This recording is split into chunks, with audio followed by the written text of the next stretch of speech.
ॐ विश्वानि देव सवितर्दुरितानि परासुव यद्भद्रं तन्नासुव। ॐ शान्ति शान्ति शान्तिः। वसुदेवसुतं देवं कंसचाणूर्यमर्दनं देवकी परमानन्दं कृष्णं वन्दे जगद्गुरुं। श्री सद्गुरुदेव भगवान की जय। प्रस्तुत श्रीमद् भगवद गीता का द्वितीय अध्याय और 43वां श्लोक चल रहा है। भगवान श्री अर्जुन जी को समझाते हुए कहते हैं कि बुद्धि जो व्यवस्थात्मिका है वो एक ही तरफ रहेगी। तुम्हारे कार्य में जो प्रापंचिक कार्य है उस प्रापंचिक कार्य में वो कभी भी संग्रहित नहीं होगी, क्योंकि उसका फल अलग है और इसका कोई फल है नहीं। अव्यवसायत्मिका बुद्धि का कोई फल है नहीं। कल बताया था, है ना, यामी माम पुष्पिताम वाच कहा था कि जो दिखता है, सुंदर दिखता है, वो दिखावटी टिकता नहीं है। जो दिखावटी होता है वो ज्यादा देर टिकने वाला नहीं होता है, इसलिए उसके पीछे जो दौड़ने वाला है वो भी टिकता नहीं। जो नित्य है, नित्य के लिए दौड़ेगा तो नित्य बन जाएगा, और जो प्रदर्शन के पीछे दौड़ेगा तो वो अनित्य हो जाएगा, उसमें भी वो पूर्ण नहीं होगा। तो ऐसे कामी लोग जो कामनावादी है, संसार में बिना काम का कोई भी व्यक्ति नजर नहीं आएगा। उसको कुछ ना कुछ तो अपेक्षा संसार से होती ही है। निष्काम भाव वाले उचित है ना। भगवान गीता में भी कहते हैं मनुष्याणाम सहस्रेषु कश्चित् यदति सिद्धये, विरले होते हैं। तो गीता का इतना ही संदेश सुनकर हमारे मन में ये भी नहीं खंत होनी चाहिए कि ये सब प्रपंच व्यर्थ ही है तो भगवान ने बनाया क्यों। तो यहाँ समाधान ये है, व्यर्थ तो कोई वस्तु है ही नहीं संसार, बस जो उसमें ममत्व जड़ा हुआ है वो व्यर्थ है। अगर तुम उसका सदुपयोग करो तो तुम्हारे लिए कोई भी वस्तु जो है व्यर्थ नहीं है। लेकिन हम इतने अधीन हो जाते हैं उस वस्तु के कि हमको दूसरा कार्य नजर ही नहीं आता। संसार में इतने व्यस्त हो जाते हैं कि हमें धर्म कार्य क्या है, धर्म कार्य करना चाहिए, कैसा करना चाहिए, कुछ समझ में ही नहीं आता। जब हमें ठोकरें लगती है, जब हमको पीड़ा पहुंचती है, तब हम भगवान की तरफ भागते हैं या फिर किसी तंत्र मंत्र वालों के पास भागते हैं। सबसे सबसे ज्यादा भीड़ देखो कहाँ है, जो ज्यादा व्यथित हो गया है वही, जहाँ जो उसका जो सांसारिक दुखों को दूर करने वाला है, उसी के पास ज्यादा भीड़ भाड़ है। अंतकरण की शुद्धि के लिए, आत्म उन्नति के लिए, ब्रह्म प्राप्ति के लिए कोई किसी का प्रयास नहीं है। कोई महात्मा के चरणों में जाके बैठकर ये नहीं कहता कि महाराज मेरा कल्याण कैसे होगा, मैं जन्म मरण के चक्कर से कैसे छूट पाऊंगा, ये दुखदायक संसार है, उस संसार को मैं कैसे पार कर पाऊंगा, ये किसी का भी प्रश्न नहीं है। प्रश्न ये होता है कि हमारा प्रपंच कैसा सुखी हो जाए, हमारे घर में वैभव कैसे प्राप्त हो जाए, हम पड़ोसी से ज्यादा सुखी कैसे बन पाए, हमारी इच्छाएं जो है वो उसकी इच्छा की पूर्ति कैसी हो जाए। अथक प्रयास में लगे हुए, जोर दे दे के लगे रहे। बच्चा पढ़ना नहीं चाहता, बच्चा क्रैक हो रहा है, जहर खा के मर भी रहा है, फिर भी उसके पीछे पड़े हैं कि भविष्य बना। ये भविष्य क्या है? जीवन को, जीवन का दुख कभी समाप्त होने वाला नहीं है, और तुम उसको क्या प्राप्त कराओगे, कौन सा सुख प्राप्त कराओगे? ऐसा एक दिन जो नहीं आता जिस दिन दुख नहीं होगा। सुख चाहते हैं लेकिन सुख का रास्ता हम भूल गए हैं। सुख जिसमें है वो नजर नहीं आता, जिस वस्तु में दुख है उसको सुख मान बैठे हैं। तो ऐसे में एक कामी जो है, जो काम आत्मा स्वर्ग परा, या श्लोक में कहेंगे कि केवल स्वर्ग की ही प्राप्ति की कामना करने वाले जो लोग हैं वह व्यवसायत्मिक बुद्धि वाले नहीं होते। अब स्वर्ग का अर्थ यहाँ क्या है? सुख प्राप्ति की कामना। कोई भी नहीं चाहता त्याग करने के लिए। कौन श्याम दम तितिक्षा उपरति का जो है मार्ग अपनाएगा? कौन चाहता है कि मैं ब्रह्म रूप हो जाऊं? नहीं महाराज, हमको इसमें ही आनंद है, हम मनुष्य ही बनना चाहता है। इतने दृढ़ संस्कार हो गए संस्कार संसार के कि वो इससे छूटना नहीं चाहता, बस मुझे सुख मिल जाए, मैं इसी में ही पड़ा रहूं। लेकिन इतना अज्ञान समझ में नहीं आता कि ये जन्म जो है मिला हुआ है, वो अवसर ऐसा मिला हुआ है, ये स्वर्ण अवसर। ये नर देह जब प्राप्त होता है उसमें भी वैदिक धर्म को प्राप्त होता है, वो परम भाग्यवान। और उसमें भी अगर वो हम गलतियां करेंगे तो और जो है पतन की ओर जाएंगे। अब फिर और यहाँ तक आने के लिए कितना प्रयास करना पड़ेगा हमको भी पता नहीं। इसलिए जब हम उतने ऊपर उठ गए, वैदिक धर्म में आ गए, है ना, मनुष्य योनियों में 4 लाख योनि मनुष्य की बताई, श्रेष्ठ से श्रेष्ठ और अधम से अधम योनियां इस मनुष्य में हैं, जिनको केवल मनुष्य लिंग मिला हुआ है आकृति, लेकिन वो मनुष्य कैसा होता है, मनुष्य का कार्य क्या होता है नहीं जानते।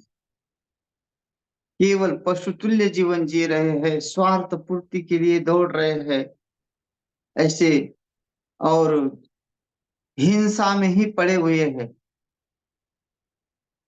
छीन कर झपट कर ही खाना जिनका आजीविका बन गई है, ऐसे भी ये नर देह में उपस्थित है।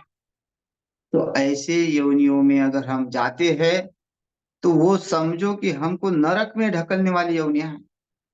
हमने बहुत जन्म से योनियों को भोगते भोगते आए, आखिर में वही जन्म मिला निकृष्ट, मनुष्य में भी निकृष्ट मिला। तो क्या होगा? तो वही पाप करेगा और उसी योनि में चला जाएगा।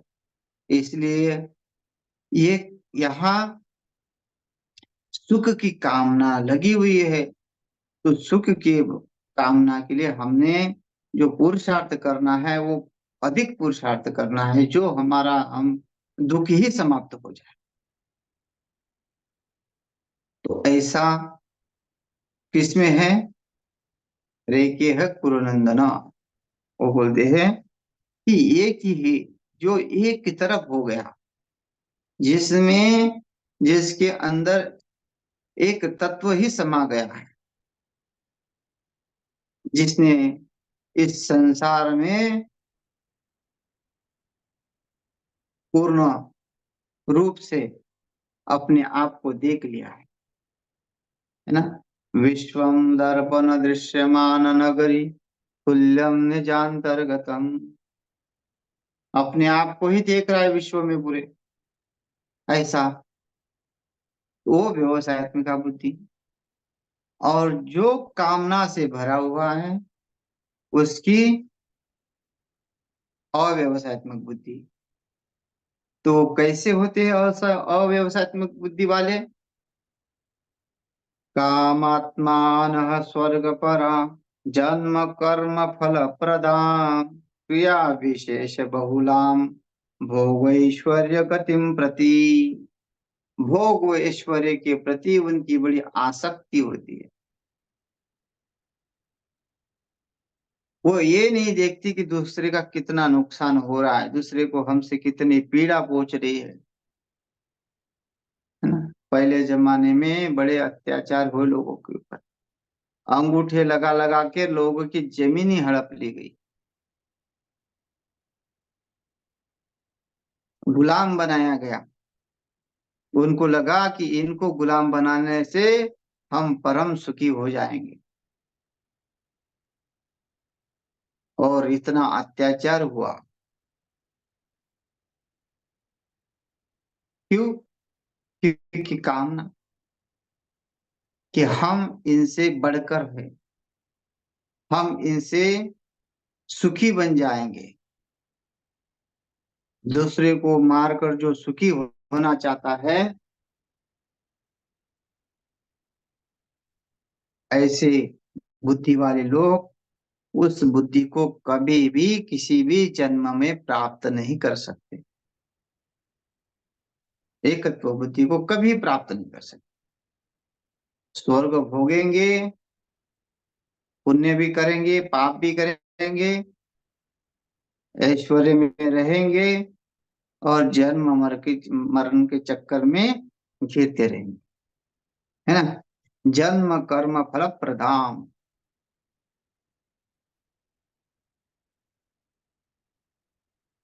जन्म मरण का चक्कर है, इसका फल क्या है? ये चाहता क्या है? स्वर्ग प्राप्त, यही कामना है। इसीलिए क्रिया विशेष बहुला, और इसके लिए क्रिया की जाती है। नाना प्रकार के यज्ञ हो रहे हैं, नाना प्रकार के जो है कर्म कांड आदि कार्य हो रहे हैं, अनुष्ठान हो रहे हैं ऐश्वर्य प्राप्ति के लिए, है ना। असुरों ने क्या किया? बलि राजा ने क्या किया? अब देखो, कथा थी बलि राजा की। अभी के जो वर्तमान में इंद्र है उनका नाम है पुरंदर, और भविष्य में जो होने वाले हैं उनका नाम है बलि। अब उनकी जो है एक स्थापना हो गई है। अब यहाँ उनको वेटिंग में रखा गया, तो वो भोग उनको प्राप्त है, वो घोषणा हो गई उनकी। उनकी कामना थी कि मैं 100 यज्ञ करके चंद्रपद इंद्रपद प्राप्त करूंगा, मैं इंद्र बन जाऊं। और 99 यज्ञ किए, और 100 यज्ञ पूरे होने वाले ही थे, तो भगवान वामन देव का जो है, वामदेव का वामन अवतार हुआ। कथा सबको क्या थी, क्योंकि आगे का इंद्र की अभी आयु खत्म भी नहीं हुई, उसका पुण्य समाप्त नहीं हुआ, और इनको कैसे बनाया जाए तुलनीय। लेकिन इन्होंने जबरदस्ती कामना, मुझे स्वर्ग की प्राप्ति करनी ही है। उसके लिए परमात्मा ने बीच में योगदान दिया, उसको शांत किया। उसके लिए वो उनके द्वारपाल भी बने। क्यों? ये सब कुछ होता है, लेकिन मुक्ति का मार्ग नहीं। क्रिया विशेष बहुला, उसने बहुत प्रयास कर करके उस परमात्मा को भी अपना जो है वहां सेवक बना दिया। परमात्मा तो प्रेम से उसके यहाँ रहे, लेकिन उसका फल क्या था, उसकी कामना क्या थी? ये था कि अब मेरी इच्छा कोई नहीं रही। भगवान ने तो वरदान दे दिया कि चलो अगले बार तू बन जाना, तूने हमारे इतने जो है इतना संकल्प पूरा किया, तूने अपने आप को पूरा हमको समर्पित किया। क्योंकि असुरी बुद्धि है, भले ही है, तप है जीवन में, लेकिन वो बुद्धि स्वर्ग तक सीमित है। तो ऐसे लोग असंख्य है। यहाँ उस अद्वैत में प्रवेश करने के प्रयास नहीं करते कि इससे हमारा छुटकारा हो जाए। कामना नहीं, कामना केवल स्वर्ग प्राप्ति की है। तो यहाँ कहते हैं कामात्मान स्वर्ग परा जन्म कर्म फल प्रदा क्रिया विशेष बहुलाम भोगेश्वर्यम गतिम प्रति। उसकी गति भोग के प्रति ही होती है, उसकी कामना स्वर्ग की होती है। तो ऐसे व्यक्ति के लिए व्यवसायत्मक बुद्धि न समाधो, उसको प्राप्त नहीं होती। भोगैश्वर्य प्रसक्ता नाम तया प्रहुत चेतसाम व्यवसायत्मिका बुद्धि समाधो न विधीयते। जो भोगैश्वर्य को प्राप्त करना चाहता है, उसके लिए वो असंभव है। तया प्रहुत चेतसाम, उसको वो प्राप्त नहीं हो सकता। क्यों? कि उनका चित्त जो है अव्यवसायिक बुद्धि ने हर लिया है, कामनाओं ने हर लिया है, भोगों ने हर लिया है। इसलिए उनकी बुद्धि उस व्यवसायत्मिका की तरफ बढ़ती नहीं, और इसलिए वो बुद्धि व्यसक बुद्धि के लिए वो प्रयास करते नहीं। तो इसलिए वो बुद्धि समाधो न विधीयते, उनको कभी वो प्राप्त नहीं होती, उसको वो हासिल नहीं कर।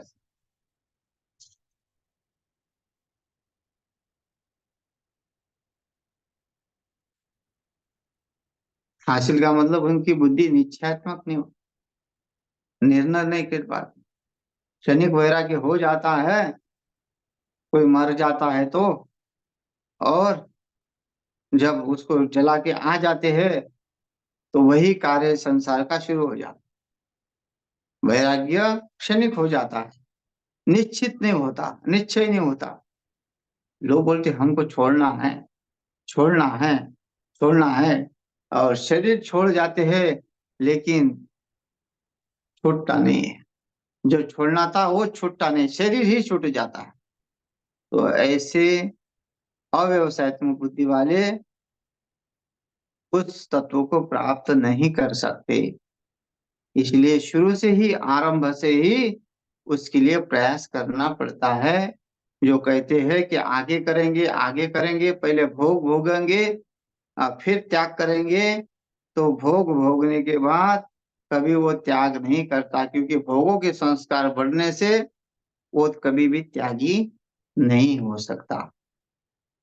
मैंने देखे हैं ऐसे कोई लोग जो घर से अच्छा सा छोड़ के आने के बाद भी यहाँ वैसे ही जीवन जीना चाहता है, सब कुछ सामग्री व्यवस्था सब कुछ होनी है। तो ये से जब वानप्रस्थ में चलो यहाँ जो बाल्यावस्था में छोड़ा जाता है, जो त्याग करता है बाल्यावस्था से ही, तो वो दृढ़ हो जाता है, उसके पास ऐश्वर्य हो नहीं हो, वो उसी अवस्था में रहता है। लेकिन जिसने अवस्था के अनुसार और आश्रम के अनुसार घर छोड़ा है, वानप्रस्थ के बाद संन्यास, है ना, संन्यास अवस्था के तरफ जाना भी चाहते हैं, तो वो फिर उन्होंने केवल वितराग होके अपना त्याग पूर्ण जीवन जीना है, विचरण करते रहना है, तीर्थों में विचरण करते रहना है, नामस्मरण करते रहना है। अगर कहे तो एक जगह अगर बैठ गए तो आसक्ति हो जाएगी, क्योंकि आसक्ति के संस्कार होते हैं जो अ, बहुत कुछ घर में भोग के आते हैं, और बाद में अगर आए तो उस आते ही अगर आश्रम खड़ा करने की इच्छा है तो वो संन्यास नहीं है।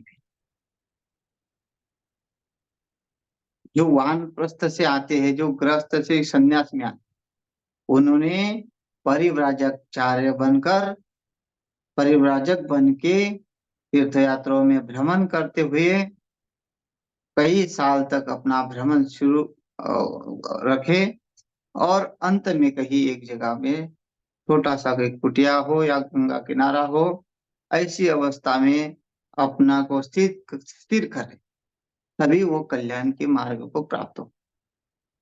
तो बहुत समय हो गया है, शेष कल देखते हैं। हरि ओम तत्सत।